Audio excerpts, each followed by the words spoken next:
Maya Silverwind flew through the darkness of space on the back of her dragon Ashenkir, and the stars around them shimmered like diamonds scattered across black silk, and she had been patrolling the outer rim of Elven territory for 2 weeks now, and nothing interesting had happened, and she was bored beyond measure, and the routine scans showed empty space, and more empty space, and sometimes a small asteroid drifting by, and that was all. Ashenkir rumbled beneath her, and his obsidian scales caught the light from distant stars, and made him look like a creature made of night itself, and he was ancient, and wise, and had bonded with Maya when she was just 50 years old. And that was almost 300 years ago now, and they knew each other better than anyone else in the universe. The patrol route took them close to the Forbidden Zone, and Maya had always wondered about that place, and the elders spoke of it only in whispers, and they called it the Graveyard of Ambition, and they said that those who disturbed the humans faced extinction, but Maya had never understood why, and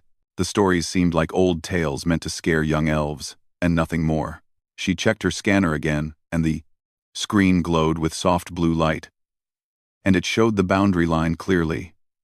And beyond that line was the Forbidden Zone, and no elf had crossed it in 3,000 years. And the penalty for crossing was death. And the council was very clear about that, and they never explained why, and they just said, it was law, and that was that. Ashenkir sent her a feeling of unease through their bond, and he did not like being this close to the boundary, and his instincts told him something was wrong here, but Maya patted his neck and told him they were fine, and they were just doing their job and nothing bad would happen. Then her scanner beeped and Maya sat up straight and she stared at the screen, and there was a signal, and it was coming from inside the Forbidden Zone, and it was a distress call, and someone was in trouble, and her heart started beating faster, and this was the most interesting thing that had happened in weeks. Maya studied the signal, and it was not human, and that was strange, and it was coming from a ship that was drifting and not moving under its own power, and the signature looked familiar, and she ran it through her database, and her eyes went wide, and it was Krethian, and the Krethian Empire was the ancient rival of the elves, and they had competed for territory for thousands of years, and but 6 months ago they had just vanished and nobody knew where they went.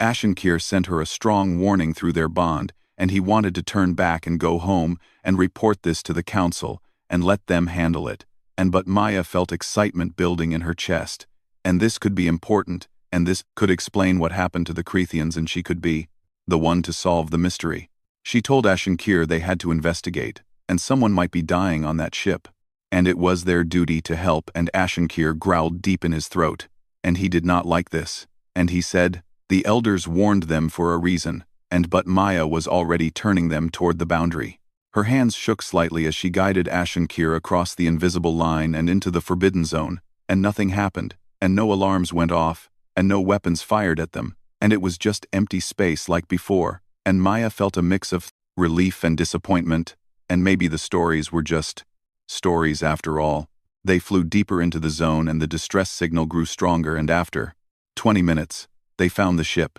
and it was a Krethian battlecruiser, and it was huge and covered in scorch marks, and something had damaged it badly, but there were no weapon impacts, and it looked like the ship had just stopped working. Maya brought Ashenkir alongside the vessel, and she used her scanner to check for life signs, and there was one, and it was very weak and fading fast, and she had to hurry, and Ashenkir positioned himself near an airlock, and Maya put on her pressure suit and crossed over. Inside the ship, everything was dark and cold, and the emergency lights flickered weakly, and Maya made her way through the corridors, and her boots clanged on metal floors, and she followed her scanner toward the life sign, and it led her to the bridge. The Krethian commander was there, and he was dying, and his blue blood pooled around him, and he looked up at Maya with 6 eyes that were filled with pain and recognition, and he tried to speak, and his voice came out as a whisper. He said they thought the elder stories were myths, and they thought humans were just another species, and they were so wrong, and he coughed, and more blood came out,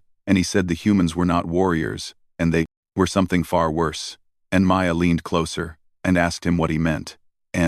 but his eyes glazed over, and he stopped breathing. Maya stood there in the silence, and she felt cold despite her suit, and she looked around the bridge, and everything was intact, and there were no signs of battle damage inside, and it was like the ship had just died, and all its crew with it. She found the black box, and it was a small device that recorded everything that happened on the ship, and she took it and slipped it into her pack, and this would have answers, and she could decrypt it and learn what happened, and the council would reward her for solving the mystery. Ashenkir was waiting for her outside, and he radiated disapproval through their bond, and he said they needed to leave now, and report this immediately. But Maya hesitated, and if she reported it now, the council would take the black box. She would never know what it contained, and they would probably punish her for crossing the boundary. She made a decision and told Ashenkir they would go home and decrypt the box first, and then report everything, and that way she would know the truth, and could present a complete report, and Ashenkir did not like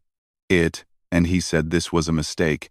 but he followed her command because he was bonded to her. They flew back across the boundary and into elven space, and Maya kept checking behind them and nobody was following and nothing had changed and maybe she had gotten away with it, and excitement buzzed through her veins and she had the answer to one of the greatest mysteries, and soon she would know. What happened to the Crethians? Far away in the depths of space, something noticed, and ancient sensors registered the intrusion, and data flowed through networks that spanned light years, and computers processed the information and flagged it as significant, and somewhere a message appeared on a screen, and it said, "Contact detected in Quarantine Zone Alpha 7, and immediate response authorized." A woman in a gray uniform read the message and her name was Kate Morrison, and she worked for human intelligence, and she studied the data and saw that an elf had crossed into the zone and taken something from a Crethian ship, and she smiled slightly, and this was interesting, and it had been 3,000 years since an elf broke the covenant.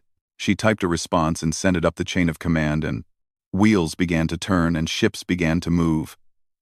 And humanity had been waiting patiently for a very long time. And now they had a reason to make contact again. And Kate wondered if the elves remembered what happened last time.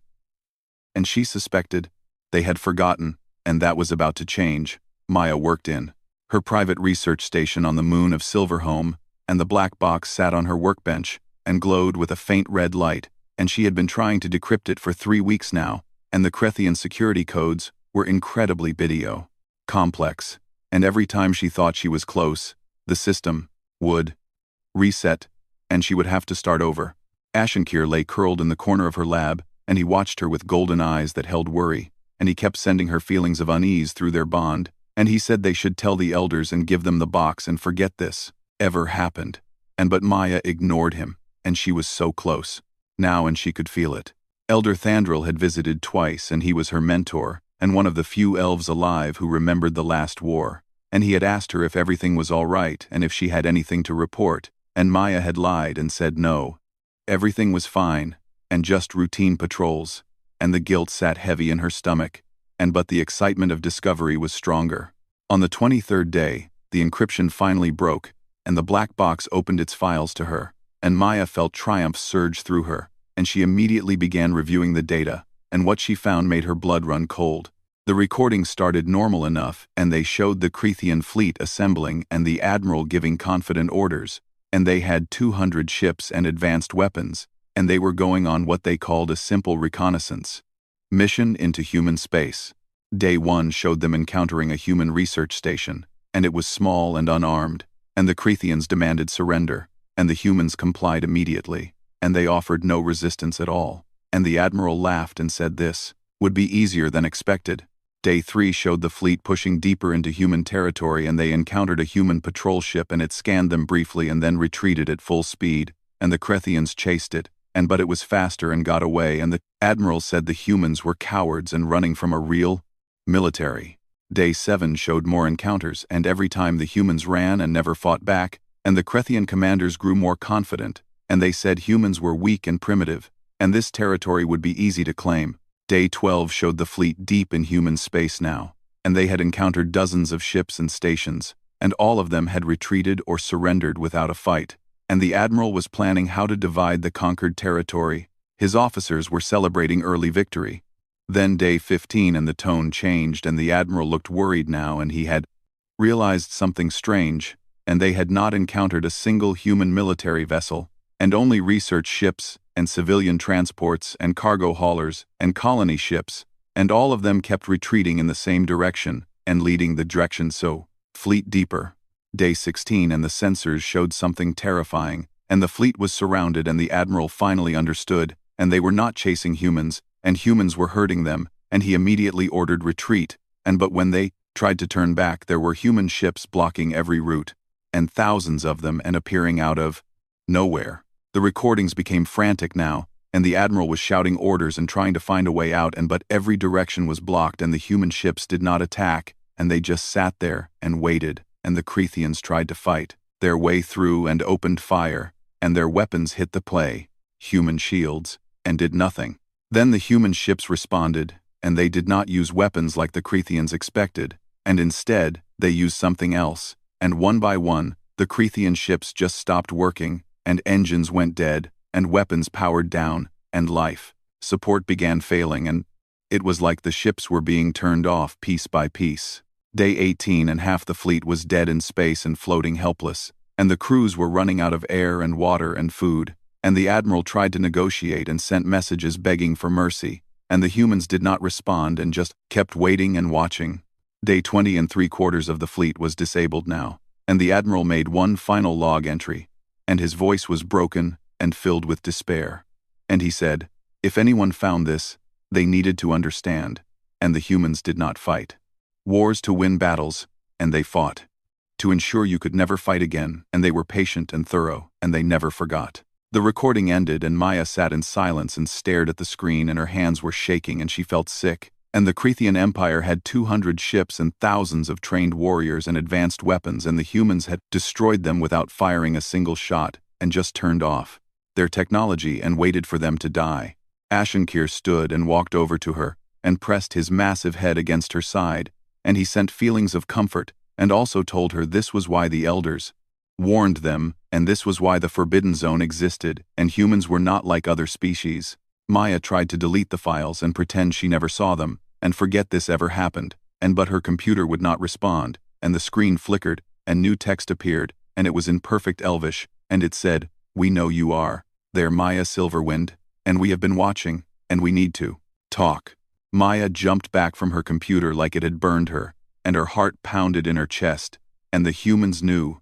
and they knew her name, and they had been monitoring her this whole time, and she looked around her lab like someone might be hiding in the shadows. Another message appeared, and it said, "Do not be afraid, and we mean no harm, and we just want to clarify some boundaries, and please report to Elder Thandril and tell him what you found, and we will arrange a meeting." The screen went dark, and Maya stood there shaking, and Ashenkir wrapped his tail around her protectively, and he said she needed to tell the elders now, and there was no more hiding this, and the humans were giving her a chance to do the right thing. Maya nodded slowly, and she gathered the black box and all her research and walked out of her lab on trembling legs, and Ashenkir followed close behind, and they made their way to the council chambers, and she knew her life was about to change forever. Elder Thandril was in his study when she arrived, and he looked up and saw her face and immediately knew something was very wrong, and he stood and asked what happened, and Maya handed him the black box and told him everything, and about crossing the boundary and finding the Creathian ship,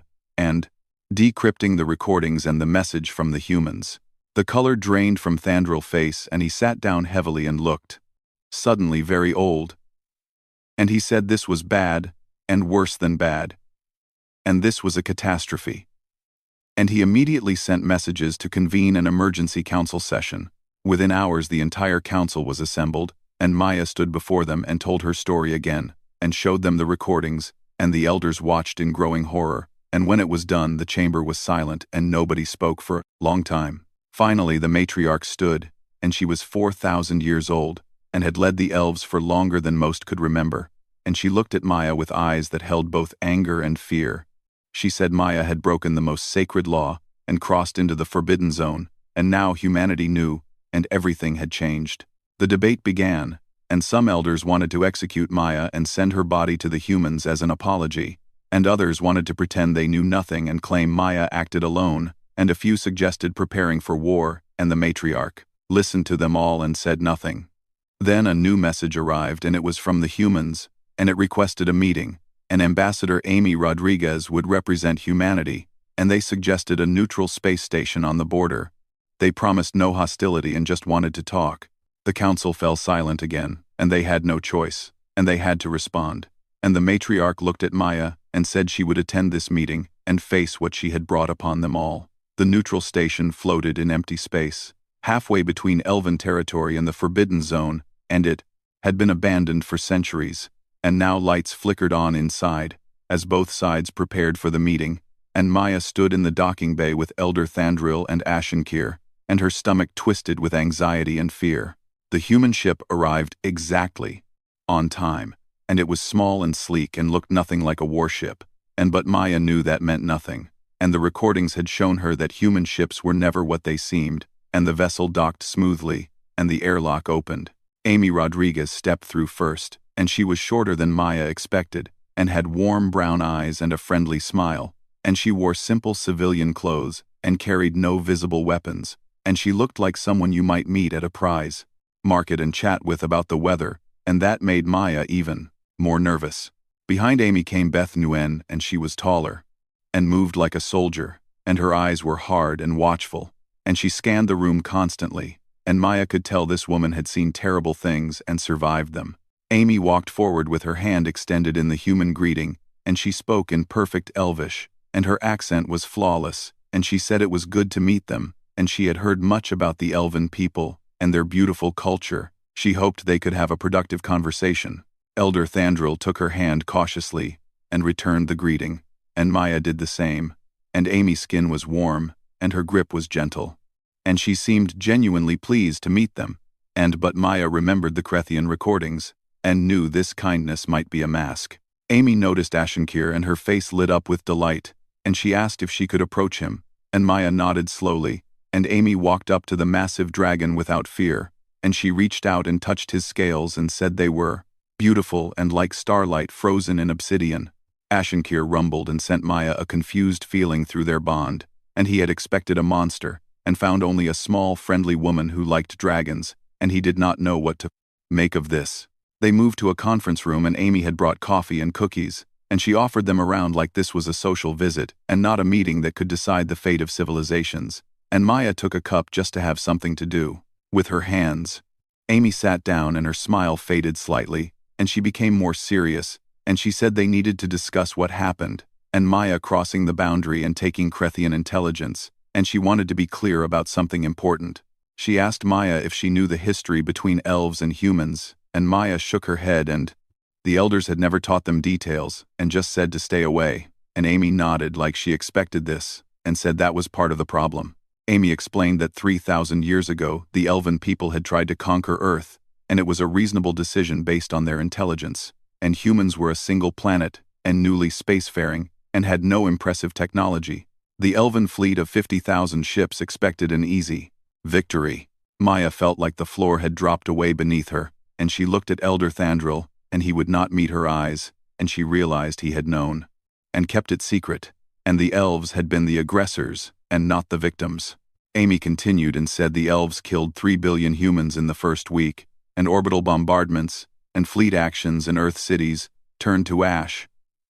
But then something changed.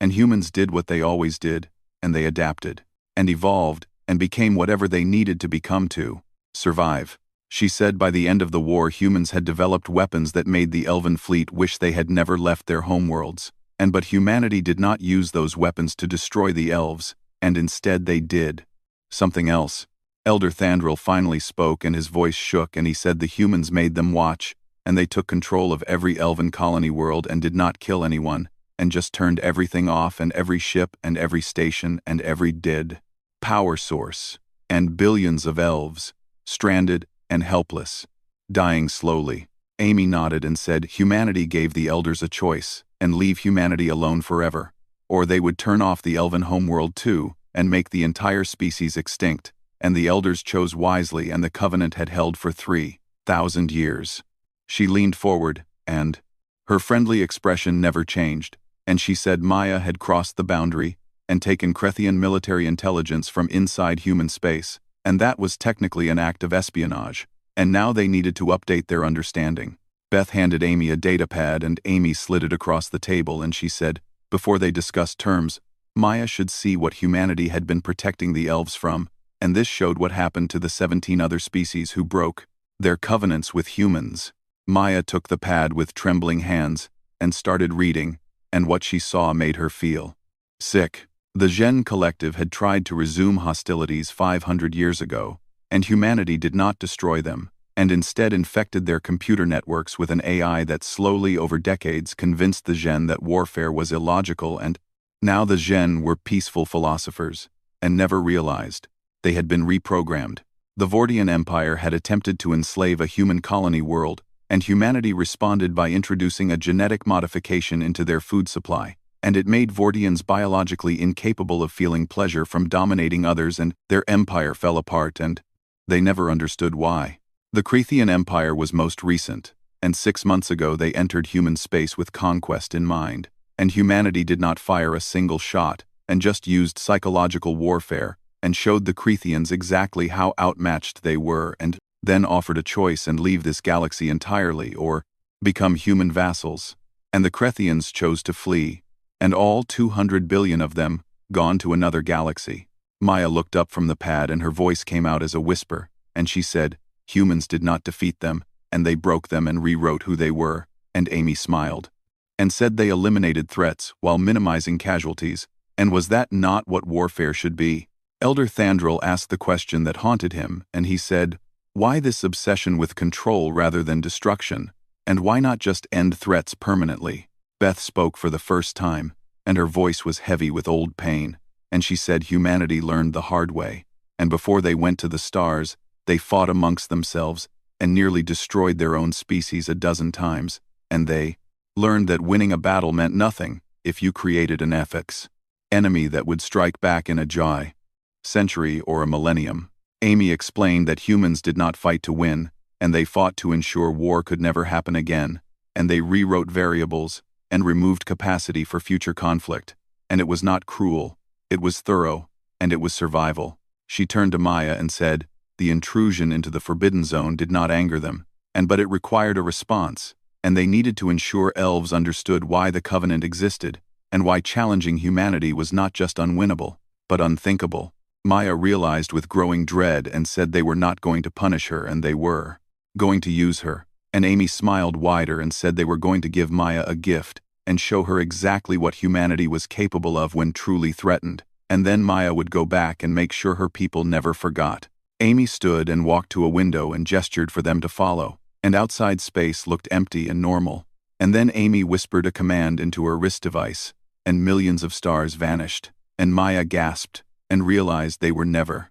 stars, and they were cloaked human ships and surrounding all elven territory, and they had been there for 3,000 years. Amy said softly that they had been watching the whole time and making sure elves stayed safe and making sure nobody else disturbed them, and that was what humans did, and they were not conquerors, and they were gardeners, and they had been tending the galactic garden for a very long time. Maya stared at the massive fleet and felt her worldview shatter and reform, and she finally understood what the elders had been protecting them from, and it was not human violence, and it was human patience and thoroughness, and absolute control disguised as kindness. Amy invited them aboard the human ship and said there was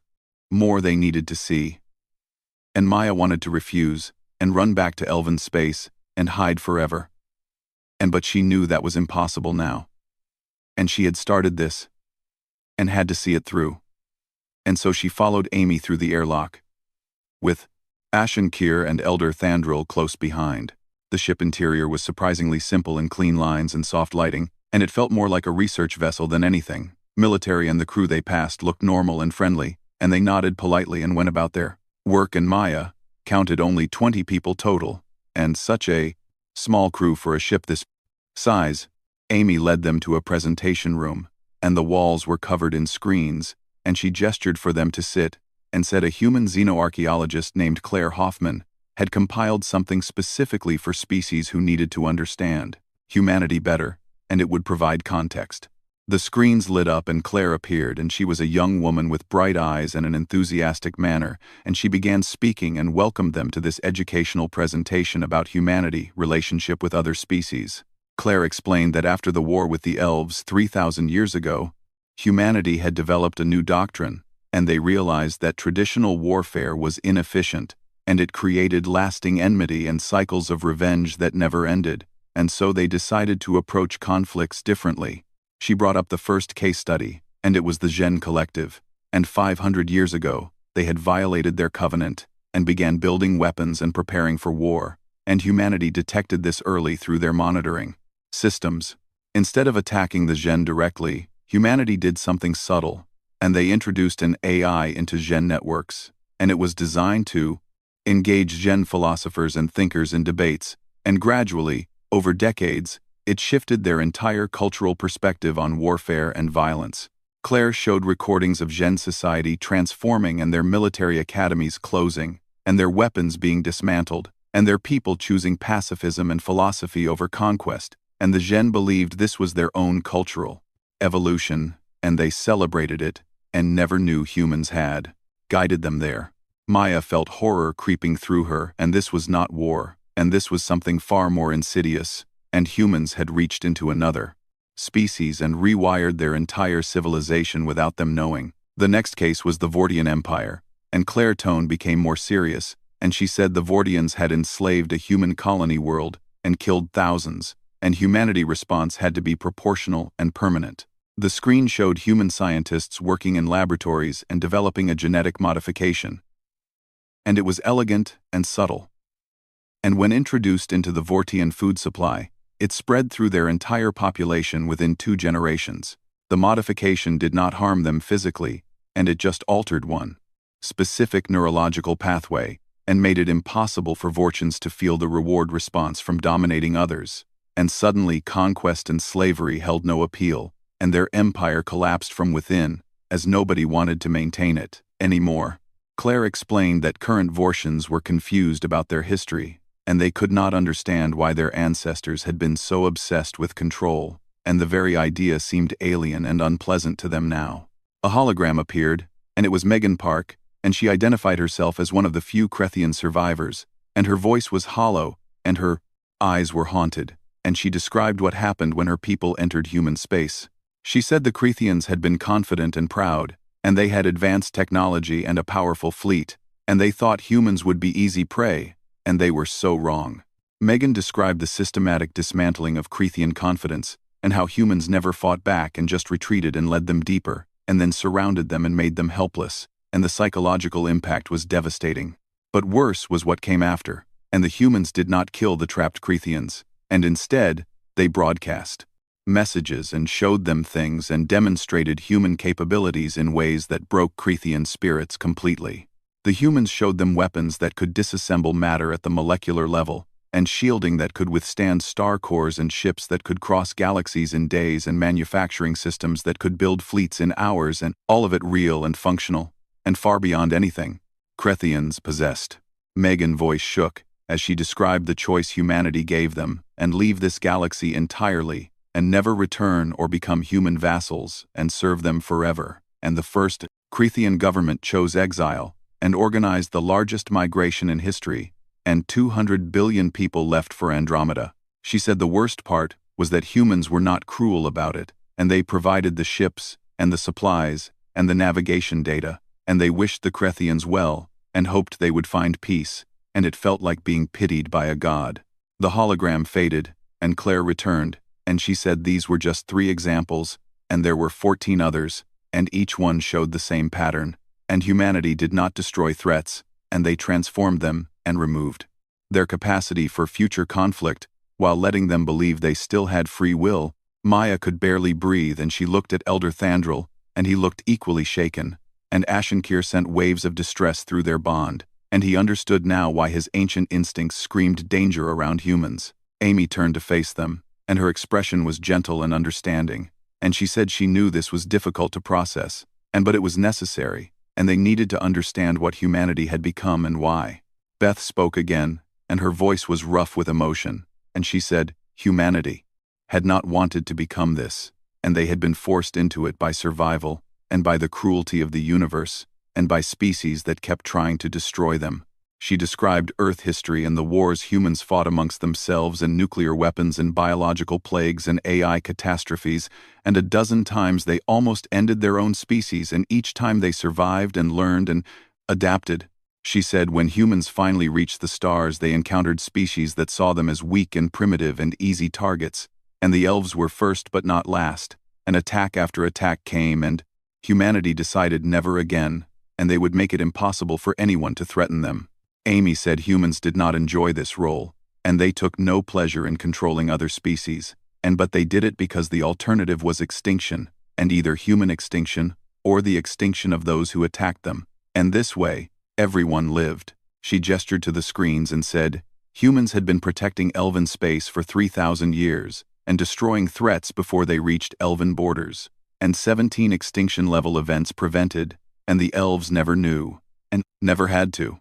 No. Maya found her voice and asked why protect them, and Amy said because the covenant worked both ways, and elves agreed to leave humans alone, and humans agreed to keep elves safe, and that was the deal, and humanity honored it. She said the intrusion changed things though, and now elves knew they were being watched, and the relationship was different, and they needed a new arrangement, and something that acknowledged this new awareness. Amy pulled out another data pad and said she had a proposal and a new covenant that would benefit both species, and she slid it across, and Maya took it with numb hands. The proposal was simple, and humanity would continue protecting elven space, but in exchange, elves would become the keepers of human history, and culture, and art, and literature, and everything that made humans human. Amy explained that humans had made themselves into something frightening, and into guardians and controllers and cosmic gardeners, but in doing so, they had lost something, and they needed someone to remember that they were once poets,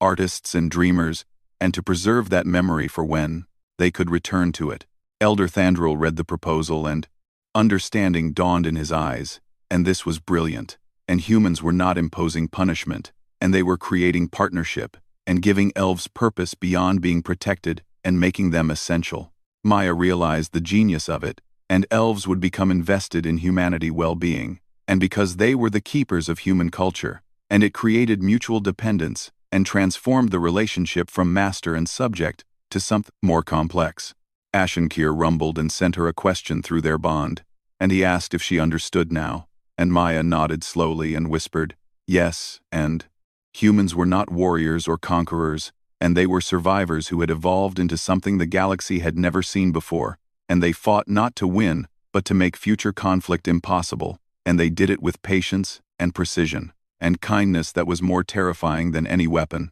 Amy smiled and said the choice was theirs, and accept the new covenant or humanity would have to reconsider the arrangement, and she said it pleasantly like offering tea, but the threat underneath was clear, and Abseld Maya returned to Silverhome with Amy and Beth and a small human delegation, and the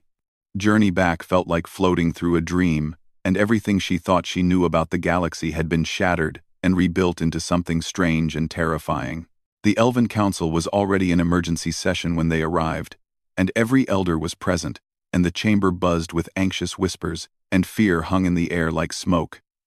And when Maya entered with the humans, the room fell silent, and you could hear breathing and nothing else. An older human woman entered last, and she moved slowly and with dignity, and her hair was silver, and her eyes were kind, and she radiated a quiet authority that made everyone straighten, and Amy introduced her as Grand Admiral Sophie Laurent, and commander of the human Sentinel fleet. Sophie looked around the chamber and smiled warmly like a grandmother greeting her family, and she thanked the council for receiving them, and said she hoped they could have a productive discussion, and her voice was gentle and soothing, and somehow that made everything worse. The matriarch stood, and she was 4,000 years old and had led the elves through centuries of peace, and she welcomed Sophie formally, and invited her to speak, and her voice shook slightly and betrayed her fear. Sophie began by talking about the covenant, and she did not call it a punishment or a restriction, and she called it humanity gift to the elves and protection from the universe, dangers in exchange for non-interference, and she spoke of it with genuine warmth. She explained that humanity had been secretly protecting elven space for 3,000 years and destroying threats before the elves even knew they existed, and she brought up holographic displays showing 17 different extinction-level events. The first was a plague ship from the Vorten swarm, and it had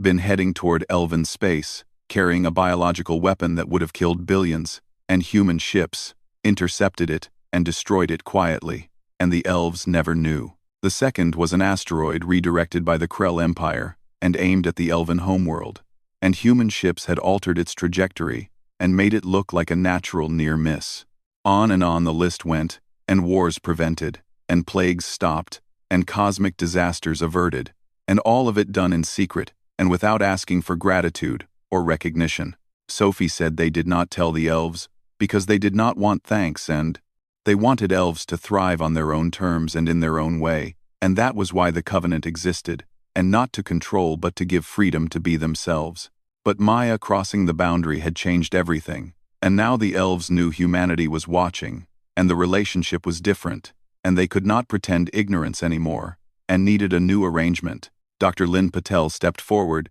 and she was a neuroscientist and cultural engineer, and she presented the new covenant terms, and her manner was professional and precise. She explained that humanity would continue protecting Elven space and monitoring threats, and maintaining the invisible shield that had kept them safe, but in exchange, elves would become the keepers of human memory. The elves would document human history, and preserve human culture, and collect human art and literature and music, and ensure that if humanity ever fell, someone would remember who they had been before they became guardians.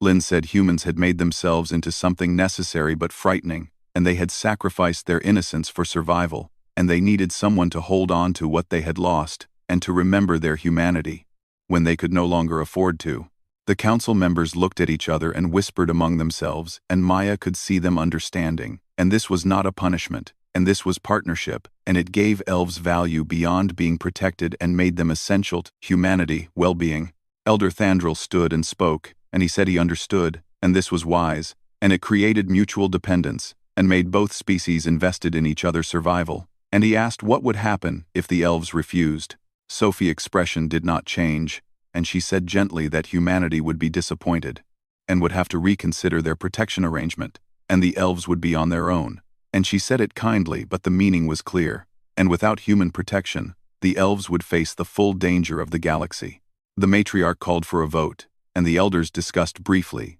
and there was really only one choice, and they voted unanimously to accept, and the new covenant was sealed. Amy produced a crystal device and said it contained all of human history and culture, and everything they wanted preserved, and it was a gift and a responsibility, and she handed it to the matriarch with ceremony. Sophie stood and said she was proud to enter this new partnership, and she believed elves would be excellent keepers of human memory, and she thanked them for their wisdom, and then she and her delegation prepared to leave. Before going, Sophie approached Maya and spoke quietly, and she said Maya had made a mistake but also done something important, and she had forced both species to update their relationship, and sometimes mistakes led to better outcomes. She said Maya should not feel guilty, and she should feel proud, and she had solved a mystery, and brought truth to light, and changed the mystery course of history, and how many people could say that? Maya watched the humans depart, and felt overwhelmed, and Ashenkir pressed against her side and sent comfort through their bond,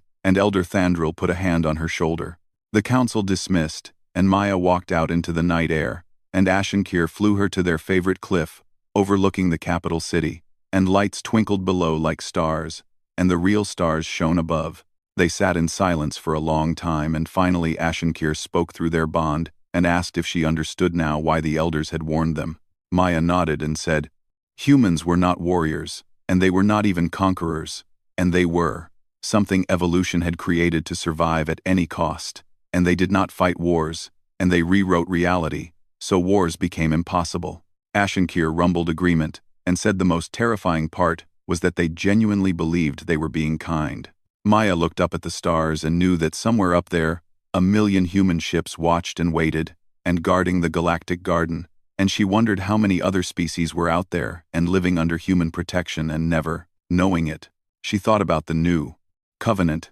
and her role in it, and she would help preserve human culture and learn about human history, and maybe in doing so, she would understand them better, and maybe that understanding would help. Far above in the darkness, Kate Morrison sat in her monitoring station and watched data streams and closed the file on the Elven incident, and she marked it as resolved and tagged it with integration successful. She pulled up the next file, and it showed a species called the Denari, who were getting aggressive near human borders, and she sighed and began planning the response, and another species to manage, and another problem to solve, and another day in humanity, eternal vigil. On Earth, in the cultural archives, a new section opened and dedicated to the Elven partnership, and human scholars began working with Elven counterparts, and sharing stories and art and music and building bridges. And in the cold depths of space, the human fleet maintained its watch and patient and thorough and invisible and protecting species who did not know they needed protection and rewriting the galaxy,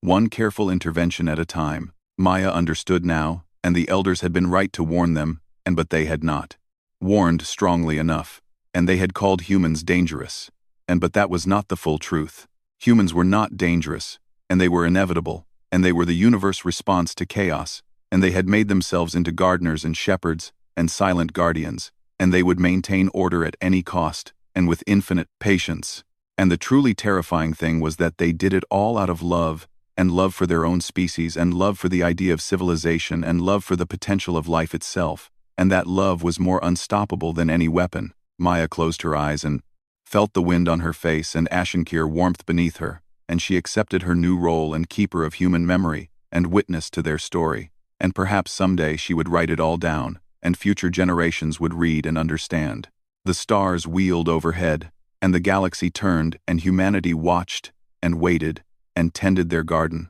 And somewhere far away another species was about to learn what the elves had learned. The elders had warned them never to challenge humanity, and one small mistake had changed everything, but perhaps it had changed things for the better, and perhaps understanding was worth the terror of discovery. Maya would spend the rest of her long life studying humans and collecting their stories and preserving their culture, and she would become the greatest expert on humanity outside of humanity itself. And she would always remember this moment, and sitting on a cliff with her dragon, and looking at stars that might be ships, and understanding finally what it meant to be protected by something that loved you enough to control you. The night was peaceful and quiet, and somewhere 1,000,000 ships maintained their vigil, and the garden was safe, and humanity rested and waited. And tomorrow would bring new challenges and new species to guide, and new problems to solve, with patience and precision, and terrible gentle kindness.